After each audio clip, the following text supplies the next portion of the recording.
to infinity and beyond! This is me. This is how I win. Were you rushing or were you dragging? Answer! You're a wizard, Harry.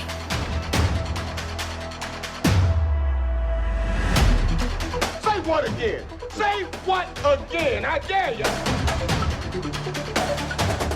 No. I am your father. Hasta la vista, baby. Are you not entertained? Are you not entertained? And here we go.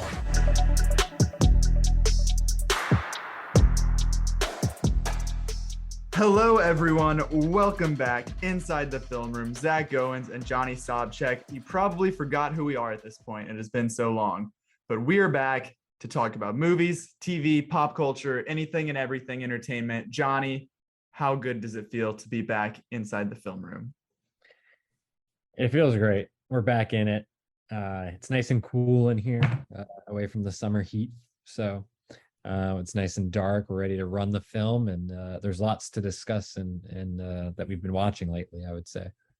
Oh, definitely. You know, when you consider that our last episode was Thor: Love and Thunder, there is quite a bit to talk about since then. It's been a busy month and a half, 2 months for us both.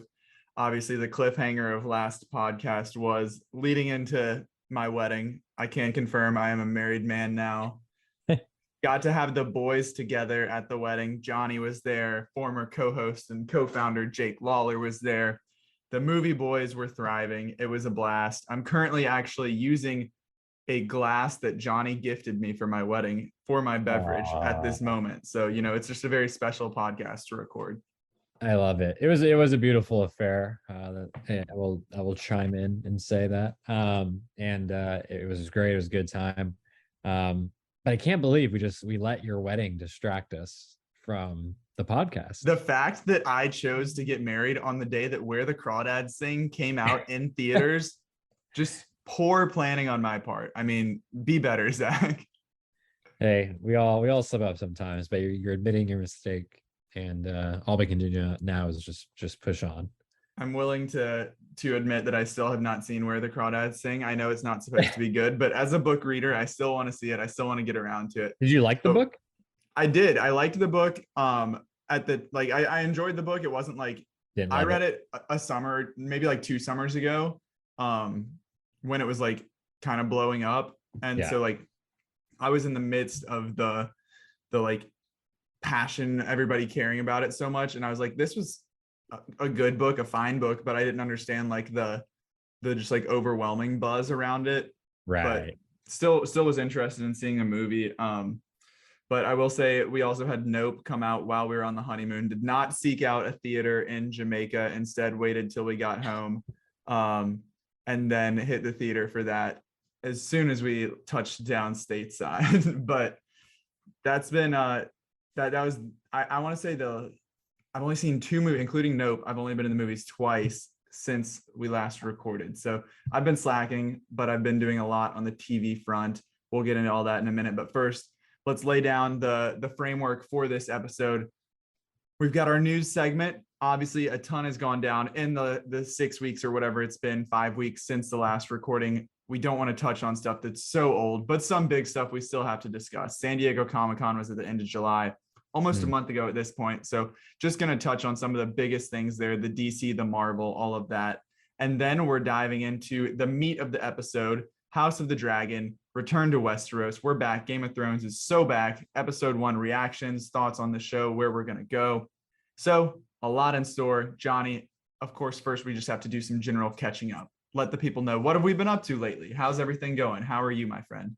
I have been busy, as we've been discussing, but the good news is within that time, I have definitely been watching a lot, old and new, as far as movies go. It's been a little bit of a downtime, I would say, since Nope came out. That was like really the last major release I feel like a lot of people are kind of talking about, especially since Thor. But saw Nope in IMAX, super fun.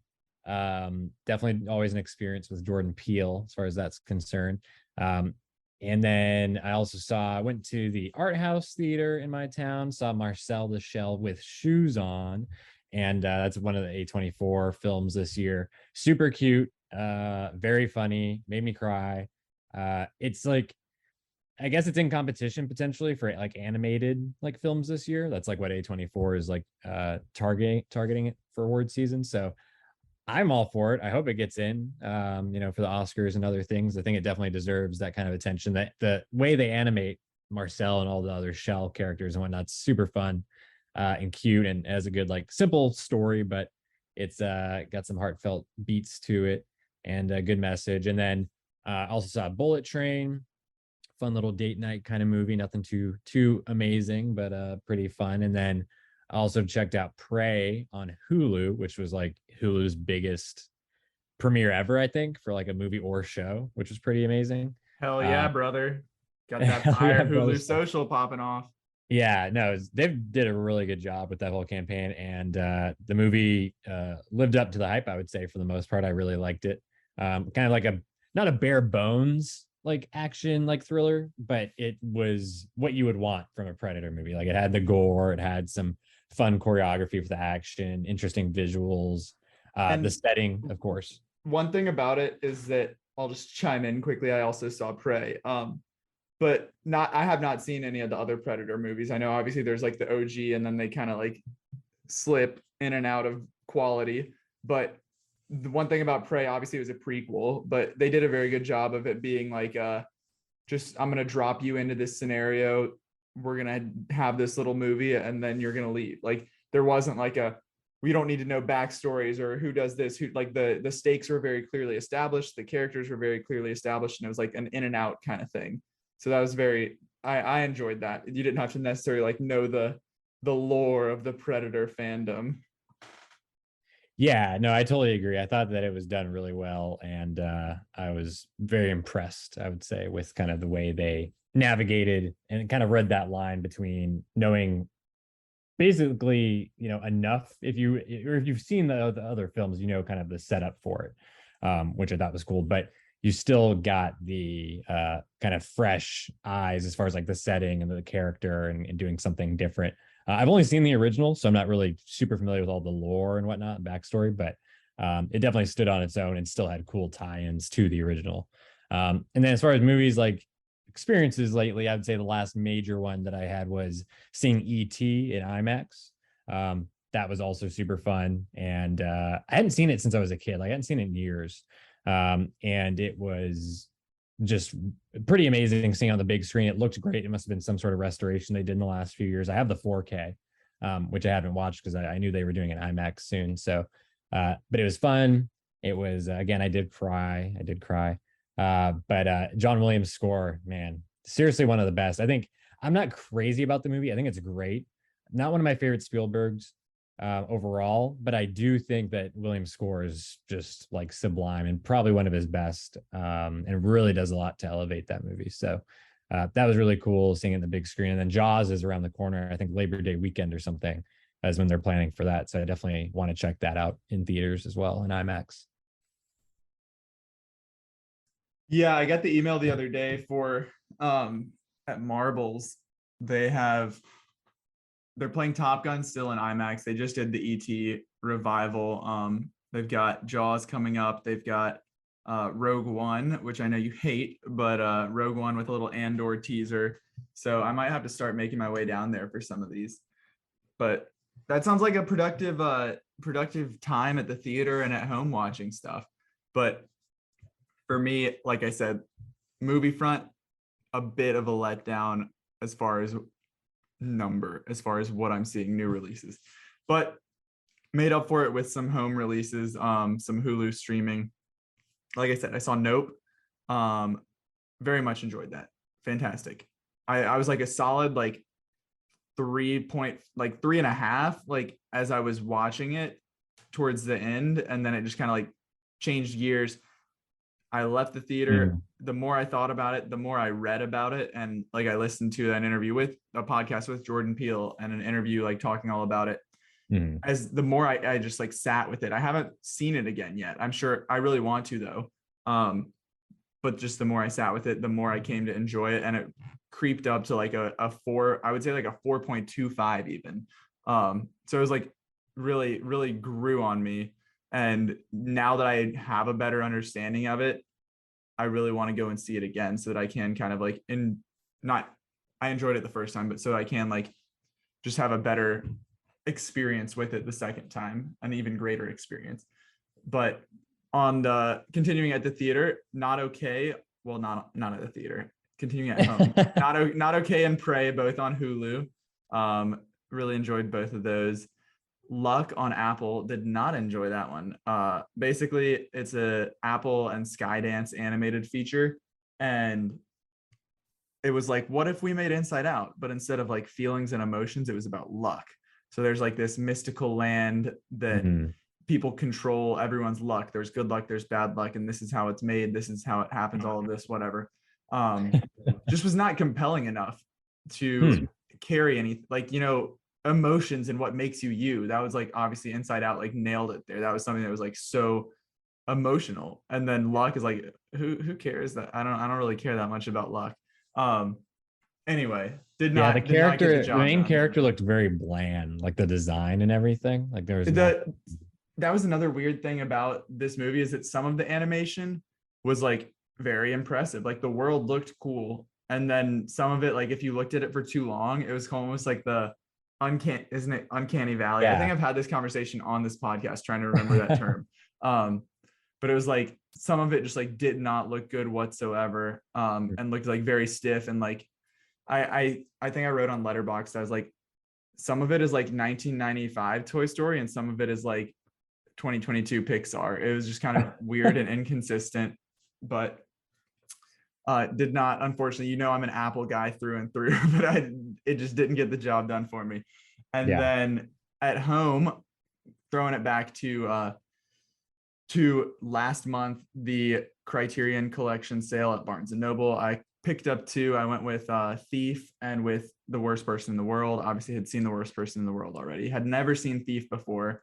Michael Mann, James Caan, but watched it. I know Jake loves it. Have you seen it? I think it was on your watch list. I haven't seen. I've never seen it. I did pick up the Thief Criterion during the sale, and I have been meaning to get to it. I just haven't watched it yet. So I watched it last weekend, but I'll need to know your thoughts on it. I was like a solid like 3.5. I know Jake loves it. He watched it like 3 times in a week, I think, according to Letterboxd, and Josh has it at like a 4.5, 5 stars. So I was definitely on the lower end than them. I still enjoyed it quite a bit though. Yeah. And then in theaters, Bodies. But my big productivity has come on TV. As I've told you a couple times on this podcast, that I've really transitioned to being a much better, not better, but a much more balanced split between TV and movies, even leaning more TV now because of my lovely wife. She's a TV gal more than movies. She loves a good series to watch. So been absolutely crushing some stuff. Again, on the downside for Apple, got to get it out of the way quick. Loot, oh boy, not good. Did not like Loot whatsoever. Maya Rudolph comedy on Apple, was horrible. I don't want to. I have to watch my tongue so I can keep getting Apple interviews. But it was like, I mean, I think Maya Rudolph is very funny. It's a comedy. It's on Apple. Like they're not going to put money behind something that's bad. I watched all 10 episodes and just like, I watched like the first 4 and was like, okay, like I'm waiting for this to like, I'm watching like the first 4 and I'm like, I think like I have faith in this. Like I'm going to stick it out. And then I got to like 5 and 6 and I was like, well, I'm already this close to the end. Like I've made it this far. I'm just going to keep going. And it just never got better, but I know it's renewed for season 2. Wow. So bummer there. Maybe they'll turn it around. Who knows? I'm probably not going to be tuning in though. Real quick, let me chime in on a similar front, a similar situation with Apple. I finally got around to starting Foundation on Apple. Still on my list. Big budget sci-fi series, like just tremendous quality as far as the visuals, the effects. It looks like a movie. Like it looks like a full-blown like a Star Trek or Star Wars movie, right? From recent times. And I was really excited when they were hyping it up last year. It came out in the fall last year, I believe. It was like right before Dune. Like Yeah, it was right before Dune. So it's kind of hard to balance my hype probably.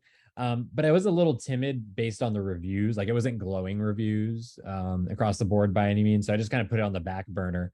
And I'm 4 episodes in, and I'm just feeling like I can see why the reviews haven't been like super good. Like it's just it looks so good, but just the writing and a lot of the performances like are not like delivering for me, unfortunately.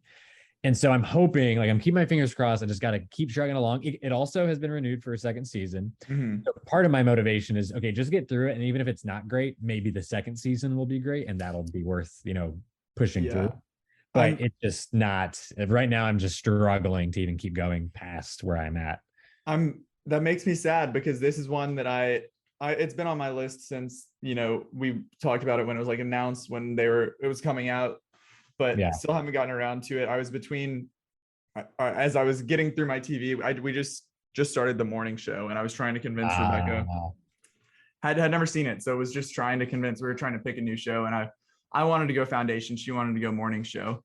So I lost that battle. But back to Foundation, I'm curious because it is, it's been advertised, or at least like people in discussion have said that it's like Game of Thrones in space, basically. Yeah. So I'm curious if, just knowing Game of Thrones, obviously it still had a great first season, but if it's going to be more of the world building, character introduction, if it's a slower first season so that you can then thrive in season 2, season 3, whatever. But that makes me sad for you because I still want to watch it for sure. Yeah, no, it is a bummer. Give it a shot maybe, but it's just, not quite on. It's definitely not Game of Thrones level. I would say the Dune comparison to Game of Thrones is a little bit stronger maybe. But still, maybe it'll be worthwhile. I'm going to keep going a little bit longer, but I am curious. I see Blackbird on your list here. Blackbird. Oh my God. I was going to go from Loot being the bottom of the totem pole to Blackbird. Second to Succession on my list for the year of TV series. Whoa. Yeah, big time. It was absolutely fantastic. It's a 6-episode miniseries based on a true story. Taron Egerton and Paul Walter Hauser starring in it. Basically, it's the closest I've gotten. I know this is going to hit home with you. It's the closest I've gotten to Mindhunter since Mindhunter. As far as like gritty true crime drama intensity. Basically Paul Walter Hauser is an accused murderer, serial killer who is in this like hellhole of a prison, and he's about to get out on they're about to have like an appeal or a retrial or something, and he's about to get out. And then Taron Egerton's character is a white collar drug dealer, kind of kingpin, who gets busted and is just in like a regular prison for 10 years. And they give him an offer of, if you come and work for the FBI and go to this prison and get a confession out of him so that we can keep him behind bars, then we'll commute your sentence and you'll be free to go. So he's obviously put in a hard position there of like, do I risk my life going to this like rough and tumble prison, or do I stay here for 10 years? But both of them absolutely, like, I am so ready. It's a shame because we're like right in the midst of Emmy season. The Emmys are less than a month from today, and I'm like already on the Taron Egerton and Paul Walter Hauser campaign train for next season, because they are both fantastic. It was Paul Walter Hauser more so. I mean, they were both great, but like Taron Egerton is playing more of like a normal character versus Paul Walter Hauser. He's got this crazy look to him, this high-pitched voice that he does. It's very creepy, very like just I mean, they're both obviously not playing themselves, but he just has a whole lot more of like this elaborate character to work with. But oh my God, it was so good. 6 episodes, so it was a quick watch, but I could not recommend that enough. Okay. Damn, I'm putting it on my list now.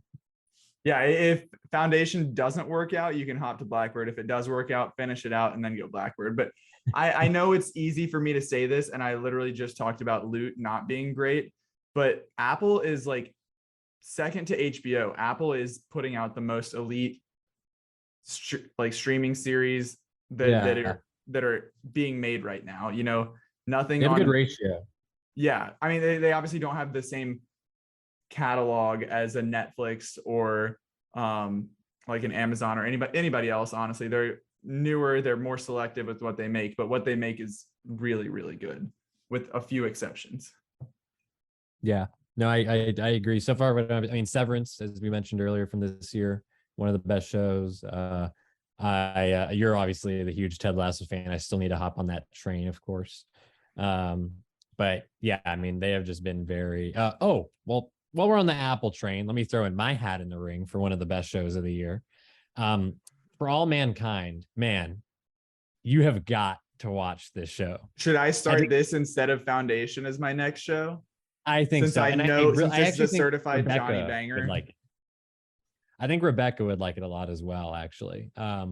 It's so fun, and it's so like, you've probably seen a couple of the tweets I put up about it, but it's just like great, like melodrama, like a lot of relationship turmoil between married couples, friends, like things like that, bosses, and like, you know, employees, coworkers. But it's all based around this really cool like alternate history concept about basically what happened if the space race never ended. What happened between the Soviets and the US during like this, you know, 60s and 70s just kept going.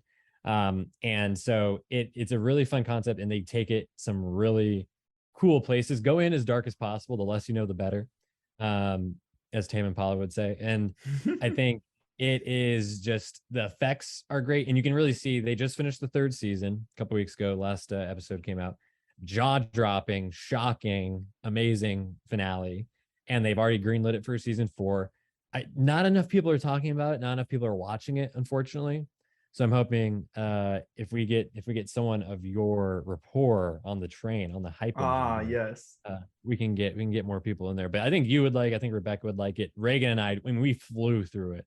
What's a comparison as far as sci-fi level? Like how far out there are we? That's a good question. I mean, as far as shows is considered, I don't think I've seen a better like sci-fi show like this on this scale. Westworld, I know people really go to bat for that show. The 1st season is like perfection. Have you seen parts of Westworld or all of it? I think I definitely watched at least half of the 1st season, and then I don't know if I finished the 1st season, but then I just heard like it's not worth much after the 1st season, so I just kind of fell off. It's not. So the 1st season is amazing, like perfection, and then it does go completely off the rails, unfortunately. So I have not kept up with that. Everyone talks about that because that has like the production value. It has the HBO, like, you know, title to it. But I think for my money, like this is one of the best. And Severance is also sci-fi in its own way. But this is like more, you know, space and things like that, science-based. Right. But it's also very, based on what you said, it's also very like grounded, right? Because it is just like this alternate future, but it's not a utopia or a dystopia or some like extreme like cyberpunk anything, right? Exactly. Yeah, that's exactly right. And it has a great, like, it's just a fresh feeling to it, and it just has the sense of like almost like it's just a drama, but it's based around these like fun futuristic kind of space concepts, and they're not beyond anything you could imagine. Like they're based in some sort of reality. Another comparison I would make, and I'm not even a big fan of this franchise. I haven't seen a lot of it, especially the older shows and things like that in films.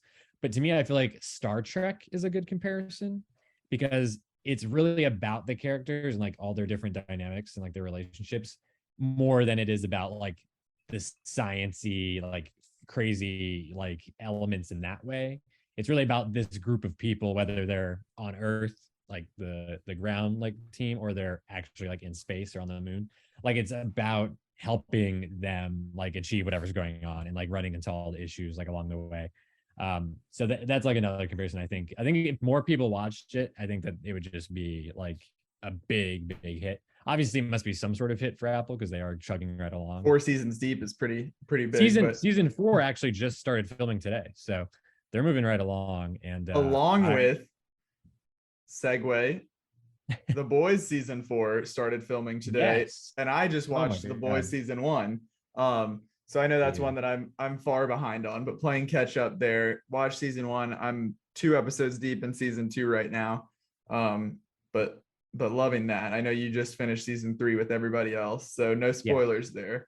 But very fun, No. very refreshing take on superheroes to see something completely different there. Exactly. Yeah, no, it's a fantastic show. Like, it's just so fun, and um it's dark, it's a lot of dark humor and things like that. It's violent. But it's, yeah, season 3. I mean, it's been very consistent. Like, I wouldn't really put one season above any of the others, honestly. Which I think is a good thing, because they've all been great. But yeah, I think I'm excited to hear like more of your thoughts as you get deeper, because things definitely get more like complicated with all of the crazy like superheroes in that show. And Right. it's pretty fun. And I know it strays, like, I'm not familiar with the source material, but I know like it strays quite a bit from the comics. And it's definitely, I would say, a lot of people, they're always talking about Moon Knight and WandaVision and all these other shows that have been popping off on Disney Plus as far as live action superhero shows. I think this one I think The Boys tops all of those with ease. As far as I'm For sure. concerned. The first season that I just watched tops any of the Marvel Yeah. shows that I've seen so far. It's not very close. If you haven't gotten onto the train yet, it's not too late. I flew right through them right in time to get into season 3, and really liked season 3, and it's phenomenal acting, especially Anthony Starr as Homelander. He's definitely the highlight, I would say, from an acting perspective, and just one of the best villains that I've seen, in years, I would say. Like, he's just one of the best of like the last few years, like 5 years or so. So he alone is worth watching, but there's a lot of great other great characters, and the fun plot lines and comedy and drama and all that good stuff. So I know, speaking of which, we have some other comic book shows that I know you've been watching a little bit more than I have. I know, going back to Miss Marvel and whatnot, but She-Hulk just started, and Harley She-Hulk Quinn also did dropped. just start. I am 4 episodes deep thanks to the screeners there. I believe only one has been released for the public so far. Yes. So not to flex, but yeah, I'm still trying to figure out how I feel there. There's like at this point, like, I feel like I can't like think critically about Marvel things anymore. I don't know, man. I'm just watching them. I wasn't like upset that I watched it by any means, but I didn't like leave a lasting impression on me. So I feel like that's just like where I am at this point. I know that this is a podcast where we're supposed to think critically and analyze film and television, but I was just like, I laughed. I like enjoyed it a bit. I didn't think about it much afterwards. So, right. but I know some people like have been roasting the look of it or stuff, and I was like, it is what it is. It didn't like some of the like, I don't know, the two things I'll say. The look, like, it didn't necessarily like bother me too much. I don't know if I just like have like lowered expectations at this point, or if I'm like just over it, or if I just don't care. But the other thing, I was so curious because they said in lead up to this movie to this show that it was heavily inspired by Fleabag. And I was like, what in the damn hell is this Marvel show going to be inspired by one of the best TV shows of all time? Like, Fleabag is elite. And I was so confused, but they go for it. They do. She like turns and breaks the fourth wall and talks to the camera. And obviously it does not work as well as it does in Fleabag. Fleabag is like, it's just like, it created that without actually creating it, that's like its signature mark, and it works in that. But this just feels kind of like we're trying to do something different for Marvel. So I don't know, man. We'll see what happens there. I'm going to keep watching it. I've got 3 weeks to wait until a new episode comes out for me, but we'll see. But flipping to something we're both watching, Harley Quinn animated series, season 3 is airing currently on HBO. It's right up there with how I was saying The Boys is like a refreshing superhero take. This is as well. Obviously it's very R-rated, especially for an animated cartoon, but one of the better superhero things that we have going on right now. Oh, there's no question about it. I watched a while back. I started the show, got through the first season, really liked it. It's fairly light, even though it can be dark and like violent and whatnot.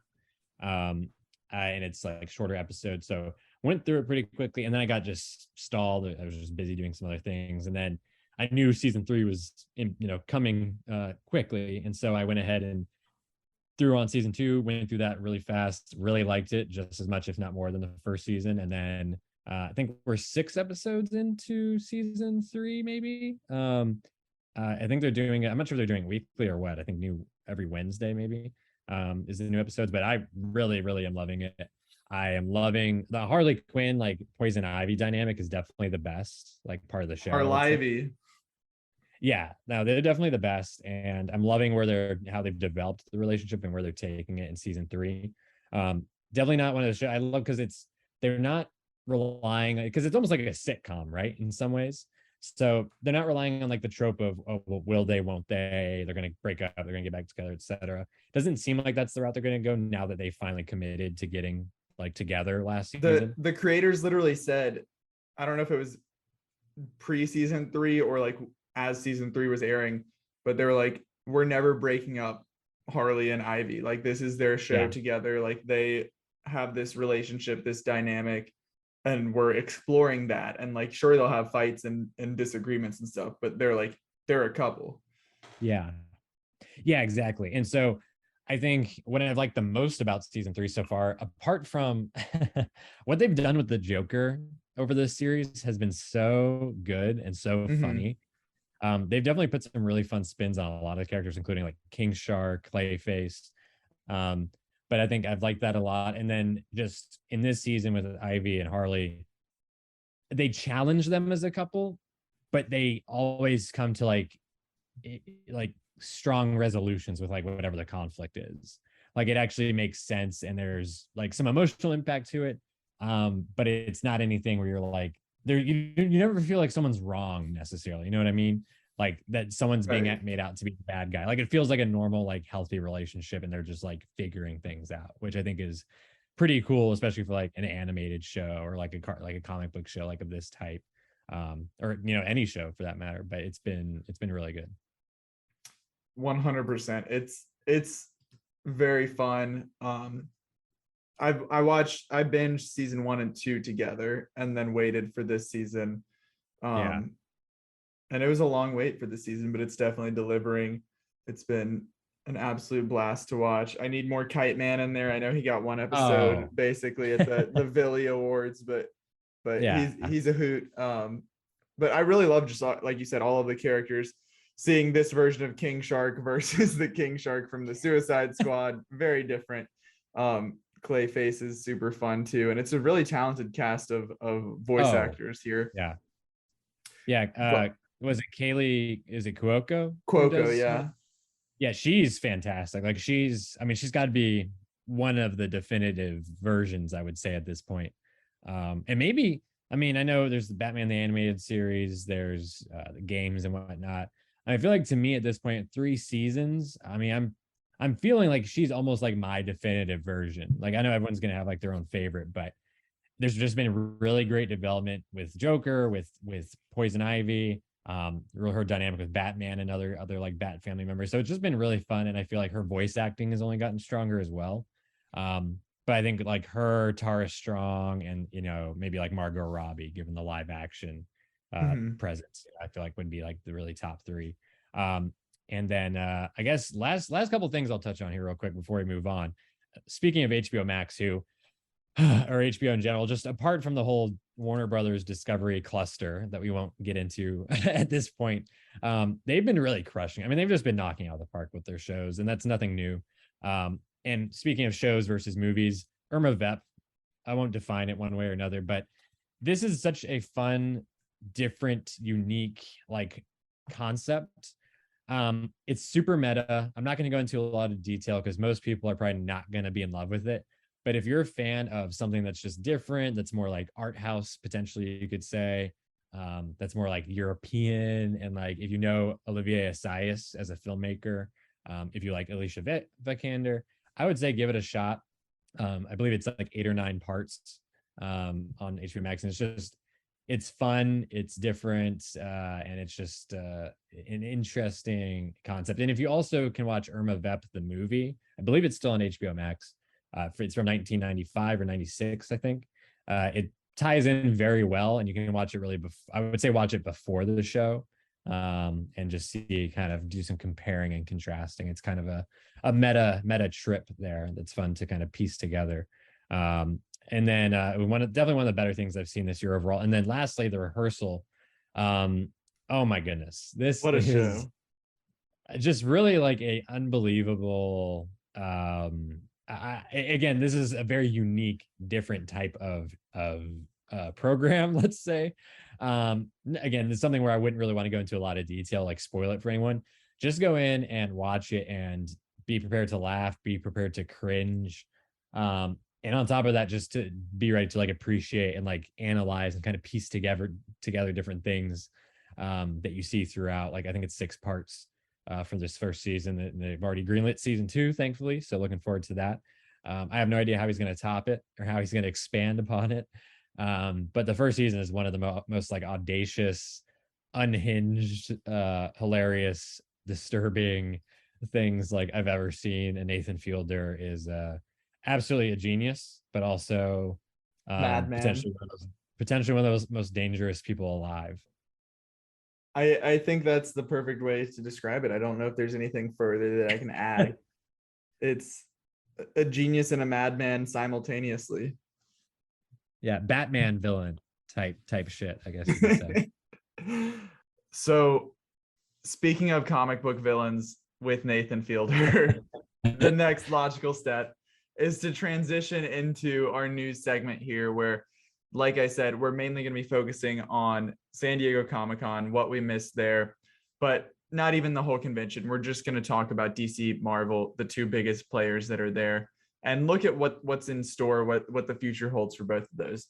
One did significantly more than the other, so we'll knock out DC first before we head into Marvel. But we got some trailers, some footage, Shazam! Fury of the Gods, new Black Adam footage. No huge announcements or reveals that were announced. A little redundant there.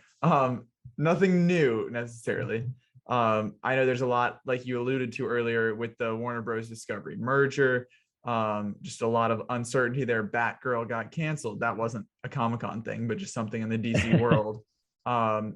Ezra Miller is starting his apology tour as they're trying to figure out what to do with the Flash. How much further can they push that? So with that new footage, other things in flux, what is the current status of DC for you? What are you most interested in? What's on the horizon as far as Johnny is concerned? The Batman or bust at this point, I would say. I'm not like honestly, I don't know if I really expressed this. Which Batman though, because apparently Ben Affleck is back now in Aquaman 2. Restore Batfleck. It's so funny that they like posted that, or like that came out that one day and they were like, oh my god, he's back in, like what does this mean? And it's like, well, they reshuffled the release dates, right? So now Aquaman's coming out before the Flash, and Keaton was originally going to be in the post-credit scene for Aquaman, but Aquaman was supposed to come out after Flash originally. So really, I don't think it means much of anything outside of, oh, we had to shift things around, and it makes a lot more sense, and we don't want to confuse people to have Ben Affleck be in there. They probably just rewrote the scene a little bit, and now that's just how it's going to work. I still have no idea what the hell is going to happen with the Flash. This movie must be pretty damn good, at least, because they are adamant about, they're putting up with all sorts of shit. Not only releasing it, but also like giving it a full theatrical release next year, giving it time to be made well, like in post-production with all the effects and everything, giving time for Ezra Miller to restore their like image in the media. And they just released that statement saying that there was apologies in there and explanations saying that they were going to get treatment, etc. So that's all fine and dandy. Who knows where we're going to stand a month from now, 6 months from now, let alone next summer when that movie's supposed to come out. Hey, I love Aquaman. I love the first one. I'm a diehard for that. I don't care what anyone else says. I like Shazam. The trailer came out for that, for the sequel. We'll talk about that a little bit. But ultimately, I love the Batman, and the Batman was amazing. The Batman was the best DC movie since The Dark Knight. I'm a huge Bat fanboy in general, so that's kind of my bread and butter. As much as I like the other characters and want them to get their shine on, it's hard to count on anything else outside of that. I still think Aquaman will be good. I definitely think it'll be good to my expectations because I was such a fan of the first one. I know a lot of people weren't necessarily as keen on it. But I know Matt Reeves. I trust Matt Reeves as a writer and a director. Anything that falls outside of his direct scope, I'm just going to be a little bit more timid about. And some I'm just going to be disinterested in general. And that's not saying that, anything that isn't Matt Reeves isn't going to be good. It's just, it's hard to trust anyone else. The other person I would throw in there as far as trust goes is like James Gunn. I love the Suicide Squad. I love Peacemaker season 1. I have all the faith in the world that Peacemaker season 2 will be excellent. And I know he's also working on a couple other shows potentially, or even maybe another movie for DC. So really excited for anything that he does in that space. But outside of those couple, and maybe James Wan with Aquaman, because he's proven himself on that scale as well, it's hard to really get excited. I'm just looking for Batman 2, the Penguin show on HBO Max, which sounds like it could be up and running and looking pretty good there. And then maybe if they do an Arkham spinoff or something as a show, or obviously there's going to be a Batman 3 most likely down the road, or maybe even a Batman 4, who knows. That's really what I'm most keen on, and nothing that was said or done at Comic-Con for DC changed that. They did the Shazam Fear the Gods trailer. I thought it was a fun trailer. It showed just enough. It was a lot of the same taste of what we got the first one, but it just looks a little bit bigger, maybe a little bit more like bombastic. The budget's gone up a little bit. So I'll be tuned in, of course. I'm looking forward to it. And then some new Black Adam footage. What we got in public was limited to like 20-30 seconds of new stuff. Nothing really changing there. It looks fine. Like, it doesn't look like anything that's super exciting or something we haven't seen before. I know The Rock is he's going to go full tilt with the marketing and everything, like more power to him. But outside of that, no major announcements, no major reveals, surprises. All the surprises came after the fact, and most of them were not good. So really, they're mostly in damage control at the moment, and a lot of the hopes and I think optimism regarding DC is riding on the back of Batman with Matt Reeves, and then anything James Gunn kind of wants to do going forward. Well, Johnny, let me tell you a secret. The hierarchy of power in the DC universe is about to change. I should know.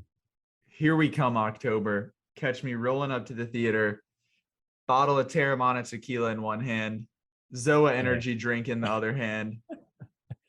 We're going to support Dwayne "The Rock" Johnson, Black Adam. Let's roll.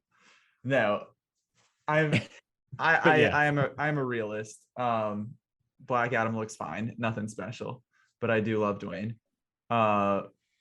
Very excited for Shazam. Hopefully we can. I know I dropped that on a rewatch, but loved it the first time I saw it. Hopefully we can recapture that spark. The rest, like you said, outside of any Suicide Squad, James Gunn work, and the Batman, who knows what's going to happen. But what we do know is a new roadmap for Marvel Studios for Phase 5 and partially Phase 6, as they unveiled what's to come here at Comic-Con. We're in the midst of Phase 4. It's been mid to poor so far, if we're being honest. And Phase 5, it's not slowing down anytime soon. We have 11 projects in Phase 5. We have another 11 in Phase 6. Let's give the rundown real quick. Phase 5 in order, starting with, I'll indicate whether it's theatrical or a Disney Plus show. In theaters, Ant-Man and the Wasp: Quantumania kicking things off in February 23. Then we're going Secret Invasion, spring 2023 on Disney Plus. Guardians of the Galaxy Volume 3 in May 2023. Echo, Disney Plus, summer 2023. The Marvels in theaters, July 28th, 2023. Ironheart, fall 2023, Disney Plus. This character will first appear in Wakanda Forever, though, so that's coming this November. Blade in theaters, November 3rd, 2023.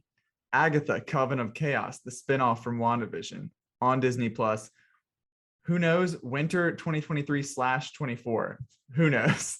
Daredevil, Born Again, Disney Plus, spring 2024, 18 episode show there. So we're getting a long one there. That's the reboot of, not reboot, but the continuation, I guess, of Daredevil from the Netflix days moving over into the MCU. Yeah. Captain America, New World Order. We've got Anthony Mackie taking over. Falcon is Cap. May 3rd in theaters, 2024. And then finishing up phase 5 with the Thunderbolts movie, July 26th, 2024. Johnny. Woo. Wow. That's 11 projects. Woo. What's the reaction? Anything pique your interest there? Or is it just a battle against the Marvel machine at this point? It's mostly the latter, but I'll be damned if Guardians of the Galaxy Volume 3 isn't one of my most anticipated movies in general. Everyone loves the first one, easily one of the best Marvel projects, most people would say.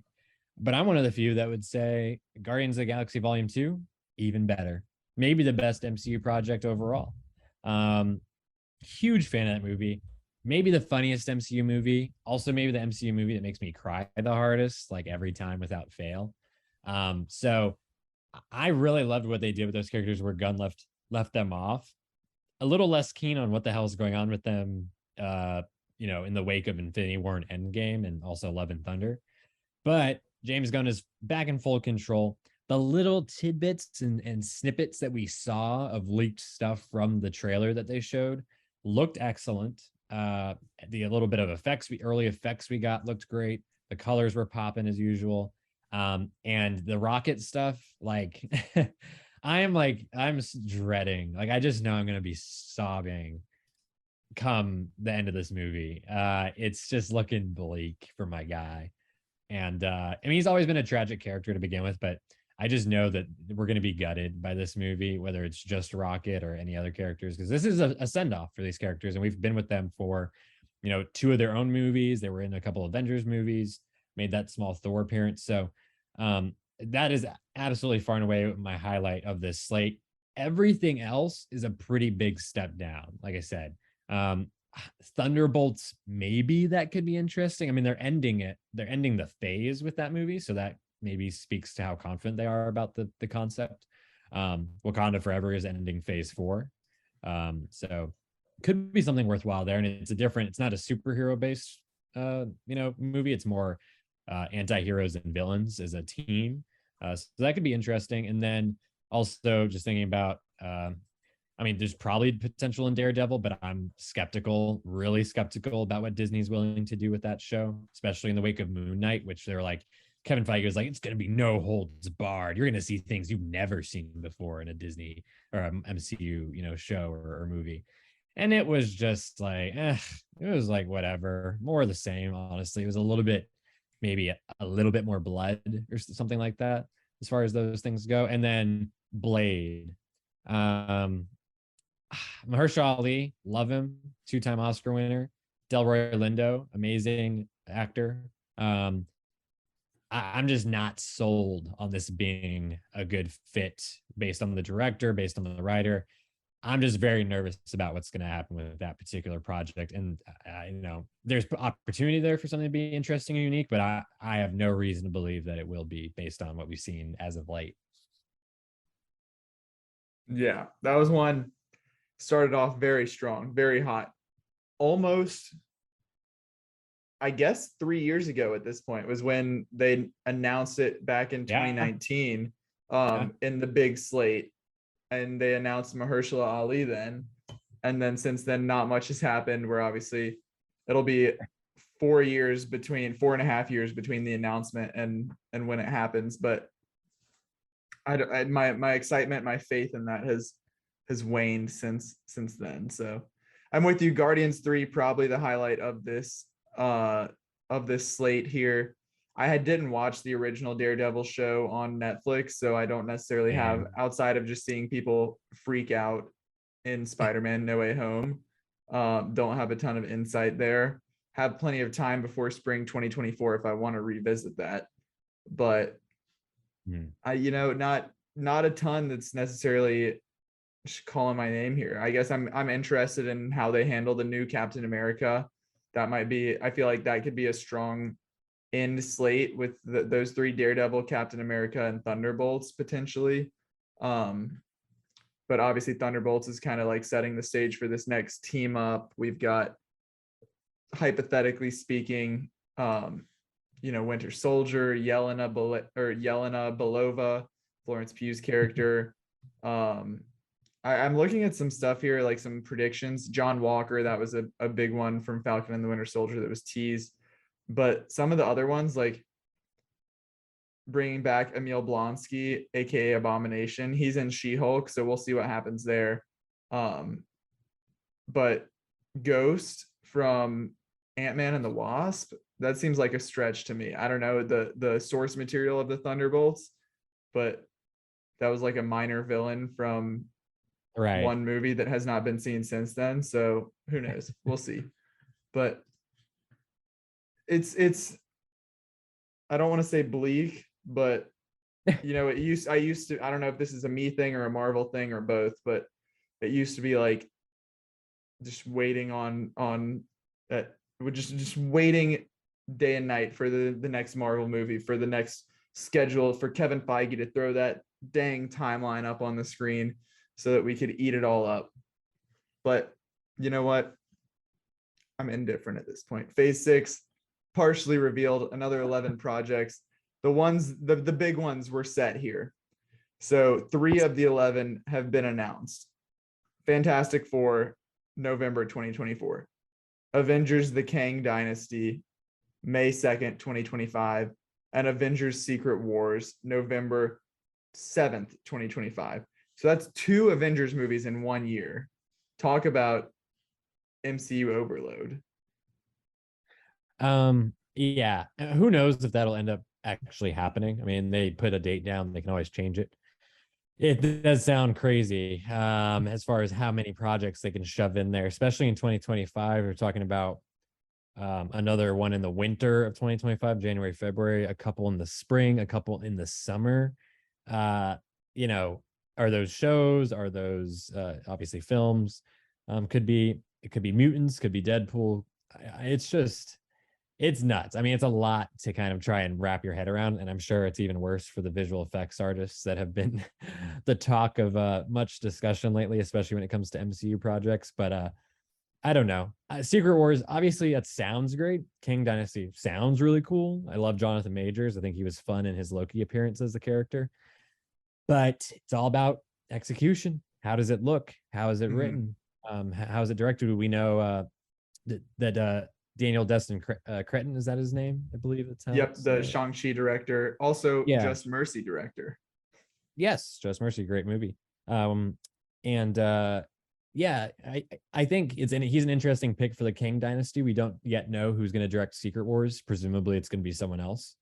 And honestly, who the hell is going to direct Shang-Chi 2 at this point? Because we're supposed to believe in the next 3 years he's going to direct a Shang-Chi movie and an Avengers movie. I don't think that's going to happen. So, I think there's probably something more going on there that we don't know yet as far as directors. But he's an interesting choice. Shang-Chi was one of the more exciting or interesting of the Phase 4 movies, maybe we could say, or projects. Probably the most exciting new character introduction, let's say. And so I thought, he did some cool action stuff. He had some cool designs in there when it came to Shang-Chi's like culture and everything, especially with his the 10 rings and how that was all choreographed and shot. So let's see it. Let's see what he can do. We still have to find out about who's going to direct Secret Wars, who's going to direct Fantastic Four, and I think those are going to be even bigger, potentially more exciting announcements. So fingers crossed. The thing is, Johnny, I think I'm pulling up the timeline just so I can make sure to get this accurate. I don't want anyone coming after me. But Marvel Phase 1, started with Iron Man May 2008, ended with the Avengers May 2012. 4 Yes. years. Phase 2, Iron Man 3 in May 2013, Ant-Man July 2015. So just over 2 years. Phase 3, May 2016 to July 2019. So that's just over 3 years. 1, 2, 3, 4, 5, 6, 7, 8, 9, 10, 11. So the biggest of the first 3 phases was phase 3 with 11 projects over a 3-year span. Yeah. What we just read out, phase 5, 11 projects, the same length as phase 3, but crammed into 16 months from February to July of 2024. Same thing for phase 6, starting in November 8th. And I guess we don't have an end date. Well, summer 2020 or November 2025 is the end. So we don't have a start date officially other than fall 2024. And we're talking about like 11 projects in the span of 12 months, right? Right. I know you have TV mixed in there at this point, so it's a little different, but that's even more hours, right? Right. You're leaving the theater and then having a show to tide you over until the next movie. So there is no time in between, versus that first phase, you had 4 years in between all of those movies to set it all up. So it's, I like, again, who's to say, like, we can all agree that the quality is certainly like declining compared to what we started with, but it's just, even if the quality was still the same, like, it's hard not to get tired of something when you're force fed all of these. I mean, we're about to talk about House of the Dragon, and we had a solid 3-year gap without, other than just like thinking about the end of Game of Thrones still, like, right. It was just off the face of the earth until we came back with this. So I don't know. It's a lot that's coming very quickly. Yeah. It's just a lot. That's the main thing. It's a lot. And we've been seeing diminishing returns. That's the most, if every single project that was coming out was 5 out of 5 or 4 out of 5, like super exciting and great and worth talking about or memorable, we obviously would be having a different discussion. But we are seeing some slippage, and not just in the quality of the projects, but also the way people talk about them, I think, and just receive them. Look at Thor. I mean, Thor was kind of like turned into a laughing stock of sorts, on Twitter. And I know people, even my general audience, like friends and family, I know, like, they weren't big fans of it, or they didn't really like it that much. So, and it's becoming a trend. Like, every time we go to see a new Marvel movie, or if we go to head to, watch it, these people, they're not even tuning into the Disney Plus shows. You know what I mean? So if you can't get these people, your general audience, to sit down and watch, the new show to introduce Moon Knight, or the new show to introduce Ms. Marvel or She-Hulk, when these characters pop up in Secret Wars or Kang Dynasty, how is that going to feel, or how is that going to look? Like, that's not going to be, that's not going to have the same feeling or impact that Infinity War did, or that, the portal scene from Endgame did. Right. So that's where you run into disappointment, you run into expectations not being met, and that turns into potentially bad reviews, bad feedback, poor box office. They're always going to be making money to some degree or another, but diminishing returns, like not making as much as you could or as much as you have in the past. Right. I think I've talked about this before, but it's always applicable here when we're talking about Marvel. I'll leave you, as we finish up this discussion, with the wise words of a TikTok that I saw that was talking about how 30 years from now, the way that it's 2022, the way that we look back on movies from the early 90s, and you can just watch something and appreciate it. 30 years from now, nobody's going to pick up Thor 4 and show their kids like that movie, not because of the quality of it, but it's like, when you're living in it, sure, the interconnected universe, all of the movies and the Easter eggs and the post credits and stuff, they're fantastic. Like, we love that. But especially having gone through all of those phases in real time, and sure, you're up to date, it's not intimidating. If you're like, hey kids, I really want to show you this movie, but first you've got to watch these other 27 movies and 6 shows on Disney Plus, and then we can watch it, I promise. Like, they're not gonna, it's just not gonna age well at No. all, I don't imagine. So you're going to have to be reading a lot of Wikipedia entries or watching a lot of movies before you show that one particular phase 4 movie. So Yeah. that's the closing thought here. Yeah, it's not built to last in some ways. At least this newer stuff. I think the original Infinity Saga has some sort of pop culture significance and will have that forever, regardless of what happens. But yeah, there's a lot to see, lot to be written still. So, but speaking of which, things being written or not written, if you're asking George R. R. Martin, Hey yo, zingers! We do have another very, very popular franchise, all-time popular when it comes to TV, that is returning and has returned as of last night. That we do. House of the Dragon, episode 1, just aired this past weekend on HBO. And what a time to be alive. Welcome back to Westeros. It was the first episode of this prequel series. We finished up Game of Thrones back in 2019. Regardless of your feelings on it, we had time to process, time to grieve. Between then and now, over 3 years, and now we're back. This is the prequel series, the story of the Targaryen Civil War that took place about 200 years before events portrayed in Game of Thrones. So there's a sense of familiarity. You know the names, you know the cities, you know everything that's around, but it's not the same characters. We're not spinning off with character number 32 from this show. It's not a Marvel or a Star Wars. This is pre-written, based on Fire and Blood, the book by George R. R. Martin that tells the story of the Civil War, of this dynasty. Good news for Thrones fans. This book is complete. There is no off book, off script that's going to occur in later seasons like we saw with Game of Thrones. Instead, everything's set. And even more so than like exact specific outcomes, the events of this show were referenced in Game of Thrones. So whether you've read that book or not, you still have some vague familiarity of where this is headed, where it ends up. So as we get into this discussion, like I said, we're 3 years off of season 8 of Game of Thrones. Most people, I'll say it's a safe generalization to say, most people left that season 8 finale with a bad taste in their mouth, as the outcome was not what most people wanted.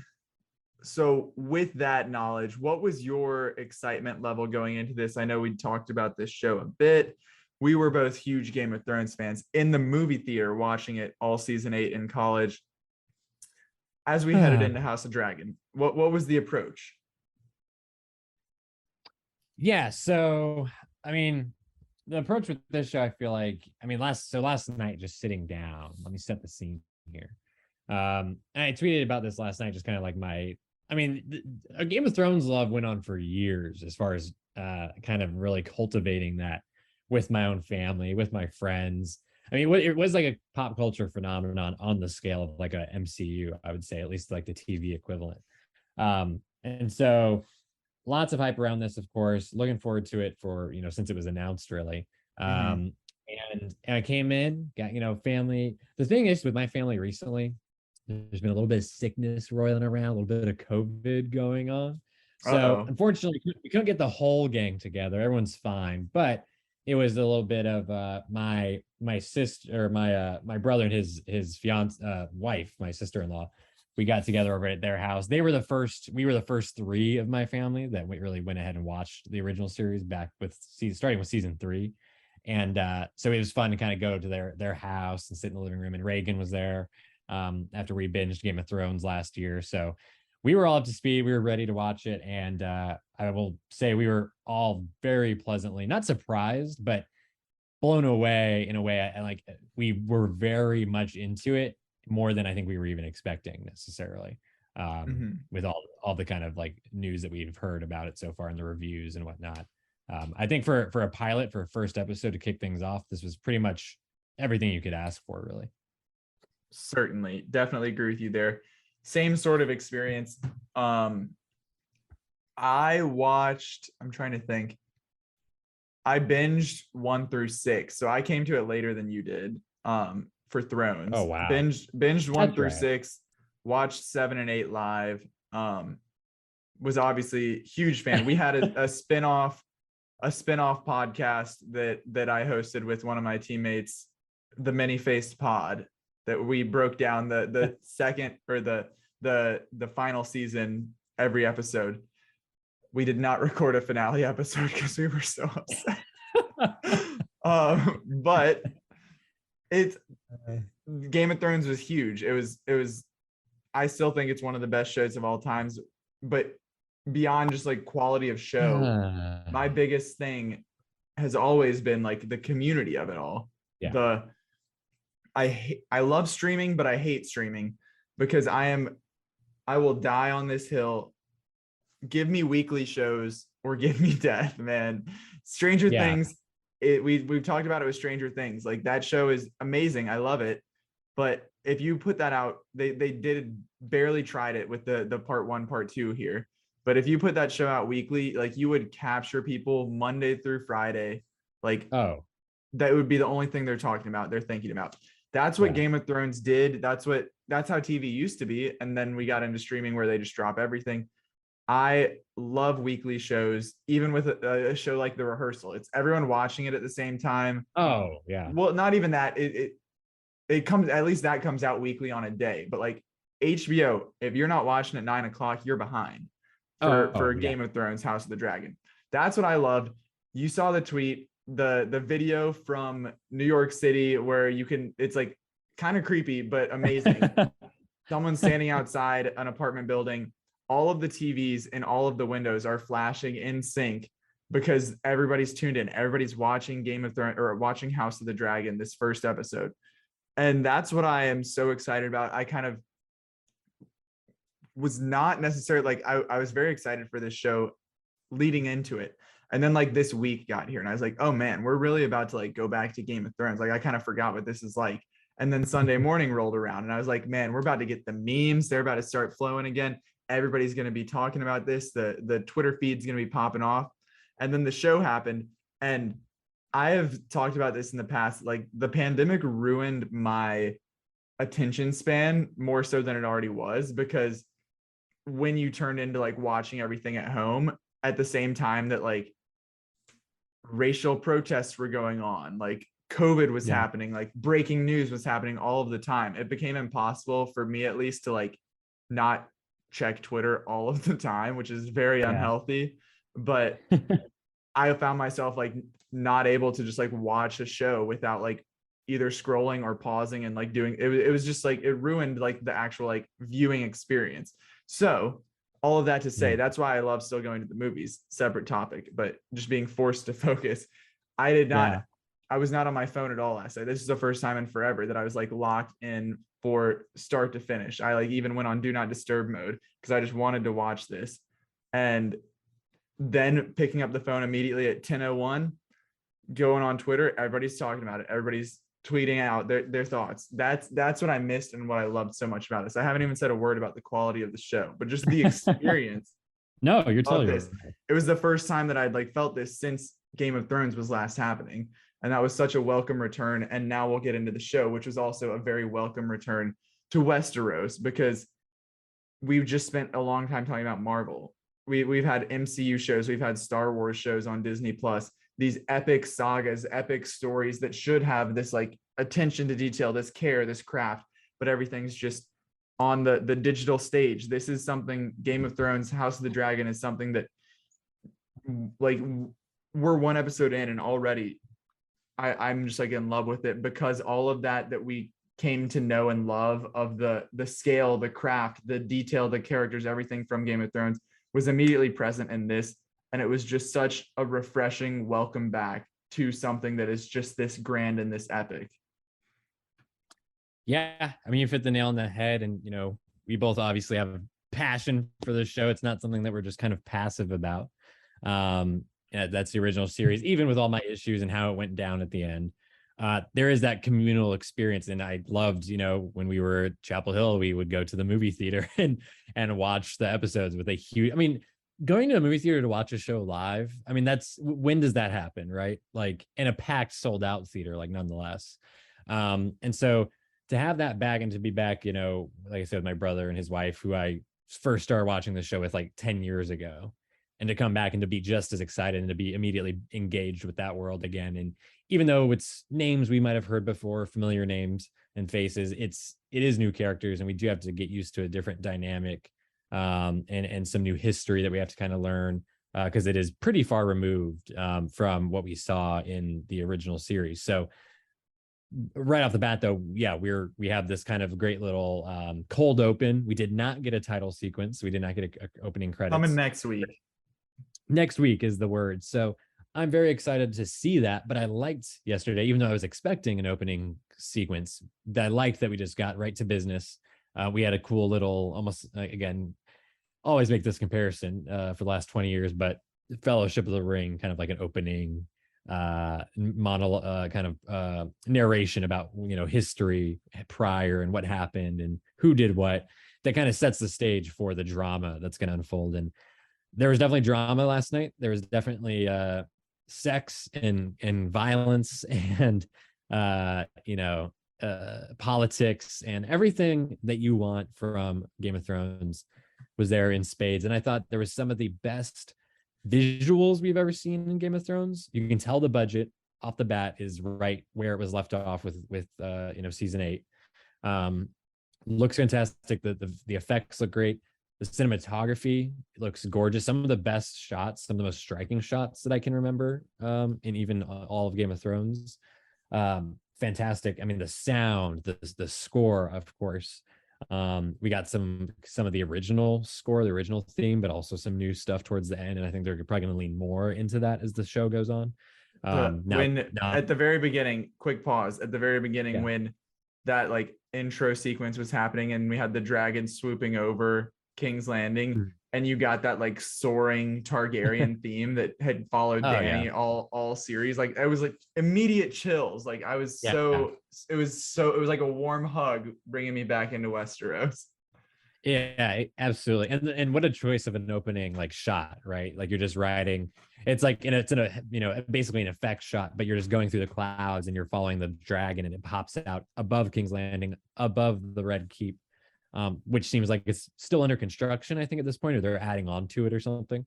So that was really cool. And then we get Rhaenyra right off the bat. And then, we get introduced to the king. We get to meet his, the council. And we get to meet his brother, Daemon. And so there's a lot of different things, a lot of quick introductions to Alicent, who is Rhaenyra's like best friend. It seemed like a lot at first. I'd say the first 15 minutes, 20 minutes or so was probably the slowest, or really just laying the groundwork as quickly as and as well as they could. And so it took a little bit to like really settle in after that first introductory shot of going into King's Landing. But then from there, it was exactly what we wanted. There's the great tournament, which I thought was such a great centerpiece for the episode, as far as you're showing off more of the world. You're showing off the heraldry of the families and of the houses and their banners, their costumes, their armor. It's more colorful. The colors were really popping, I thought, in this episode, especially the Targaryen, the black and the red. You have a Baratheon there. You have other, more familiar families that we've seen before. A Stark makes an appearance, at least towards the end. Coming to like kneel and bend the knee. Someone from Dorne. Someone from Dorne. Yeah, I can tell that's probably going to be one of the fan favorites if he sticks around. So it was all that we wanted. There was violence, like I said. There's the tournament itself got very bloody. There's some very interesting kind of parallel editing, cross-cutting going on with some other brutal. One of the most brutal sequences. For sure. I mean, really, I've probably seen in any show, but especially like Game of Thrones. Like it's hard to top some of the things we've seen before, but I feel like they did that, or at least equaled that in a lot of ways with this first episode. Talking specifically about the birthing scene, and with Emma, the king's wife, and so Viserys, and so there was a lot happening, and then really that's the centerpiece, and then we get to see the fallout from that in like the last 15-20 minutes. which I thought was also very compelling. And that's how you know we were back right in the Game of Thrones zone, is because the dialogue scenes and the scenes where they're kind of going back and forth between whether it's just one character and another character or a group of characters, that was keeping me on my edge of my seat at that point, almost as much as the tournament stuff. Right. And that's what we want. Seeing Daemon and Viserys, you know, when he's on the throne and he's calling him out, like that was more tense than the tournament or any of the jousting. And going back to the tournament really quick, it's something that, unless I'm misremembering, you hear a lot about in the original series, but with the exception of like a flashback and maybe like one quick sequence in season 1, you don't necessarily get to like see it. And we spend a lot of time, there's a lot of rounds in this tournament, and they talked a lot about it in the after the show, which I know you tweeted about wanting people to see that.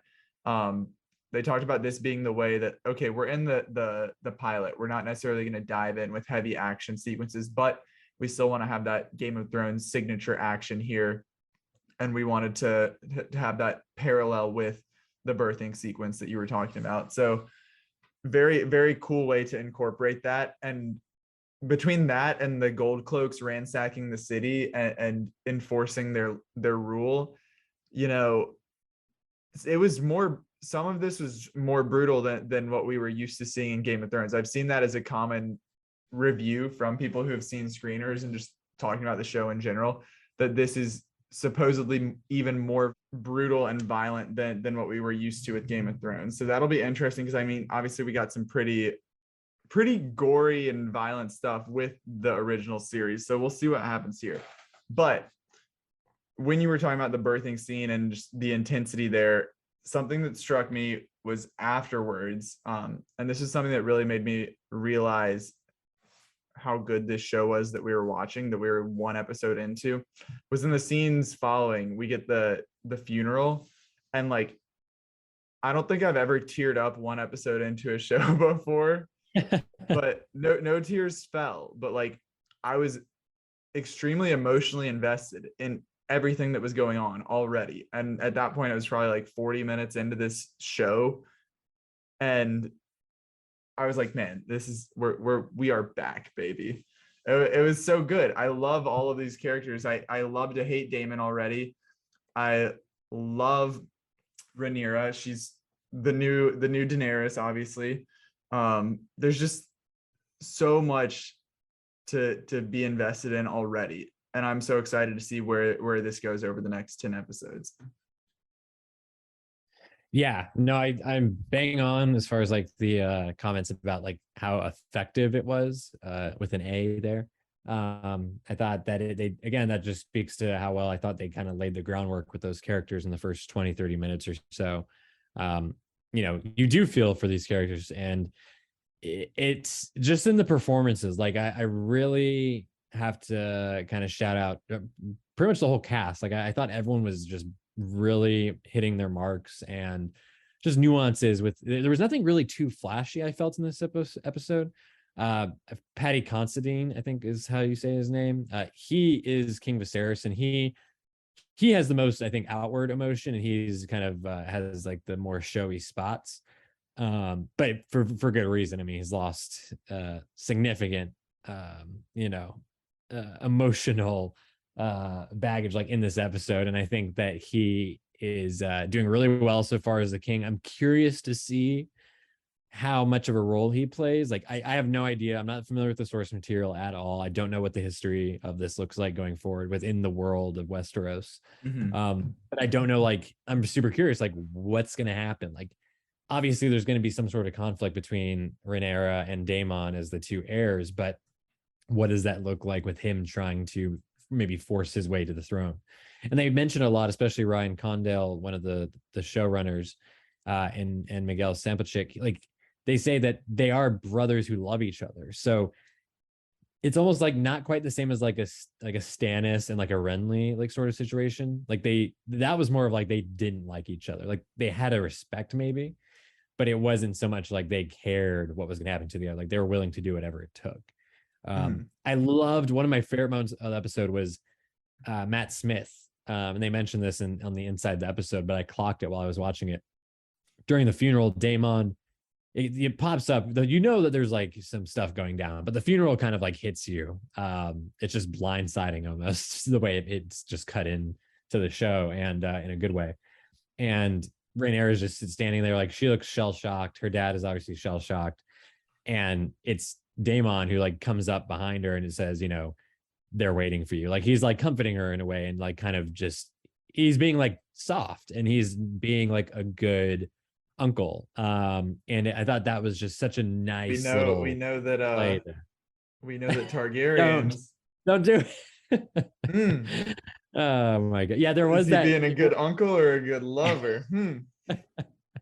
there was that one little moment where he like puts the necklace on her in the beginning where I'm like, oh, God, please don't make this weird. Please don't. Yeah, there's 100% sexual tension between them, chemistry between them. And that's not me saying that with any sort of like knowledge. I haven't read the book or like read the history. But that was very evident from the start that at least whether it's like out there or whether it's just like her kind of crushing on him, she clearly is like more excited than her father when he's coming into town. Like when she finds out that he's in town, she's the first one to go and visit him as he's seated on the throne. Yeah, but it is weird. And let's just say it doesn't take a maester to figure out that the Targaryens might have a little something extra going on.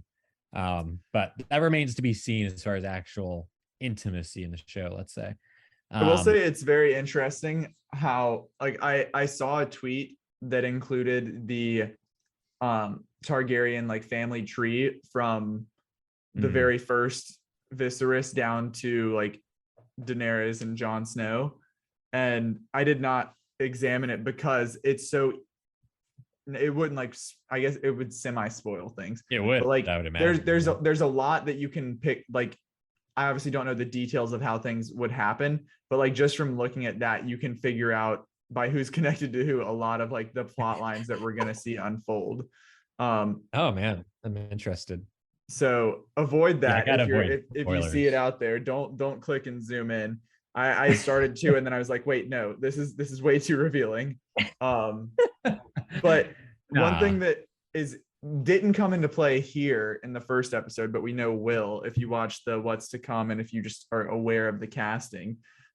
This is obviously the book itself covers 200 years, I believe, of the Targaryen dynasty. This is talking all about the civil war between the family, but we have two people playing Rhaenyra. We have the young Rhaenyra, which we saw last night in the show, Millie Alcock playing her, and then we have Emma Darcy playing the older version, and then we have young and old Alicent Hightower as well, Emily Carey playing the younger version, and Olivia Cook. So there will be some sort of time jumps here back and forth. They're all credited, all four are credited with 10 episodes each, except for Olivia Cook in 9 episodes. So it's not like we're just going to get, 2 episodes with the young one, then we jump forward and it's the remaining 8 are in that timeline. So it seems like there's going to be some back and forth here. But I thought I'm not particularly familiar with Emma Darcy, I don't think, outside of what I know from like trailers and stuff for this show. But Millie Alcock was eating last night as young Princess Rhaenyra. She was so good, like serving absolute Daenerys Khaleesi vibes. Like I was ready to like bend the knee and pledge to House Targaryen. Oh yeah, I mean, there's no doubt about it. She's gonna be a force. I don't know. Again, I've been trying to keep away from any knowledge of where everything's gonna go, but hopefully she'll be around for a good bit more, because I think that she has again, when I was talking about nuance and performances, I thought she was really doing some great work, especially in the last 10 minutes or so when she has that scene with her father, and then also is named heir, and then we have that scene of her in the throne room. That was all really well done, and she's just whether it's hanging out with Alicent and having that kind of like some playful banter, or the realization that her mom has died, and then also being at the funeral, and then again going into that final scene there. yeah, I there's just And she's 22. She's only 22 years old. That's so nuts. Yeah, that's wildly impressive. So I think all the performances are great. All the characters are great. They just did such a great job, not with just, oh, let's see how much money we can put on screen. Shows do that all the time. I was just talking about Foundation earlier, having issues with that. It looks like $1 billion, but it does not come off it does not make you care more about the characters. It does not make you feel better about the dialogue or where the story's going. I thought in this first episode, it's just one episode, who knows what's going to happen later on. Maybe we'll be lower on it later, but for this starting out, I think they did such a great job establishing characters that you should give a shit about, that you want to see interact more, that you want to see where their relationships are going to go. You want to see what conflicts are going to arise. You have Rhaenyra and Daemon. You have Daemon versus Viserys. You have Daemon versus Otto Hightower. You have Alicent and Rhaenyra's relationship. We don't know where that's going to go. It seems like they're very close, but it seems like there's something else going on with Alicent that maybe we're not totally like privy to. There's this man, Otto sending his daughter up there. That was disgusting. That was so disappointing because like he seems like pretty. He was the hand of the king. He was the reason, like the voice of reason, talking against Daemon. And then it turns out that it was all just him plotting to get his way into power by having his daughter hook up with her best friend's father, aka the king. Oh my God. Yeah, it's gross. That's how we knew we were back in the midst of some Thrones shit right there. That's some Thrones shit. Because it's, he seems like a good guy. He seems like pretty commendable or reasonable. And then he goes and does something that's it's selfish and it's disgusting and it makes you question, how you feel about these characters and their relationships. And so, because right 1 second before that, there's this beautiful shot of them hugging and him like consoling her and just, I felt like, oh man, what a sweet relationship, like to see them like that. And not 30 seconds later, he's like, yeah, go ahead and hook with the king to go have a baby with him. And he needs some comfort right now. Yeah, get our family on the throne. So yeah, that's what I love. That's just another great example. Great shout there. And so Daemon has this, I can't remember the name of the character. I'm not sure if we heard it more than once maybe, but this like maiden, like in the brothel that he's with. And her name is Mysaria. Yeah. Mysaria, played by Sonoya Mizuno, I believe. Yes. From Devs, from anyone seen that on Hulu. And then also, of course, Ex Machina and Alex Garland, Annihilation. She's in there as well. She's great. Loving seeing her in another type of bigger role like this. Hopefully we'll see more from the show, but there's something strange going on there. It kind of gives me like Red Woman, like Stannis vibes a little bit. I could see that going something similar as far as that route. And then also, of course, we haven't even talked about the damn dragons, albeit they weren't in this episode very much. We only saw 2, which I thought was nice. I think that was the right way to go. But we saw Rhaenyra's dragon, which is Syrax, I think was the name that they were. Those names are going to kill me, man. It's going to be so hard. I think Caraxes, I'm definitely confident on. That is Daemon's dragon. And he looks, they look unique, which was good. His is big and red with a long ass neck. He looks more crazy like Daemon. I think that Rhaenyra's is a little bit more timid and like was yellow and like looked fairly proportionate. So, but that's 2 of 9 that we're supposed to see this season, I believe. So lots more to come there. And then we have, I think more, even like 7 or 8 more throughout the rest of the series potentially. So that's just a dragon drama or an action that we have not even barely touched on in this episode. So really excited. I think that this is all the makings of something really potentially special. And like you mentioned earlier, there's that inside the episode segment at the end. Watch through the credits. You can find it online as well. Worthwhile check. It's like a few minutes long, and it's just the writers and the showrunners talking about their methodology and their thought process and creative process behind their decisions and writing and directing. And it definitely gives you an extra appreciation. And for me, like I said in my tweet, made me feel more confident about the direction of where the show can go. Versus what we were hearing from some of the showrunners and writers in Game of Thrones towards the end of that series. So, Danny just forgot that they had a dragon killer, so she forgot about the Iron Fleet. But Had a lot on I her love the way mind. you said that. Sounds like you're just like making a joke and like shooting from the hip, but that's That's a literally what direct he quote. said. Um, So yeah.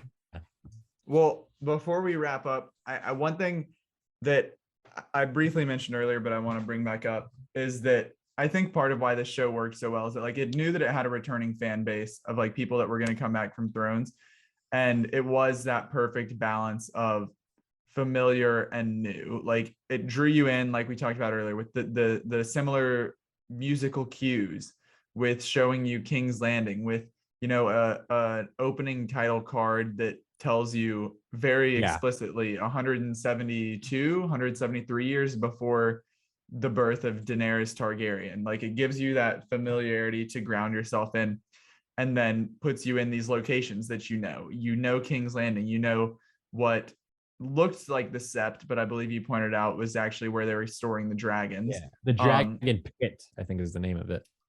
Which you later see in season 8 of Game of Thrones, I guess, when they come, it's like the ruins of it. When they have their meeting. But just like all of these bits and pieces that kind of like ease you back into it, welcome you, like I said, with open arms, and then they get down to business with the new characters, because that is something intimidating with like this expansive universe where there is so much lore that starting something completely new could be a bit difficult, but I think they handled that really well.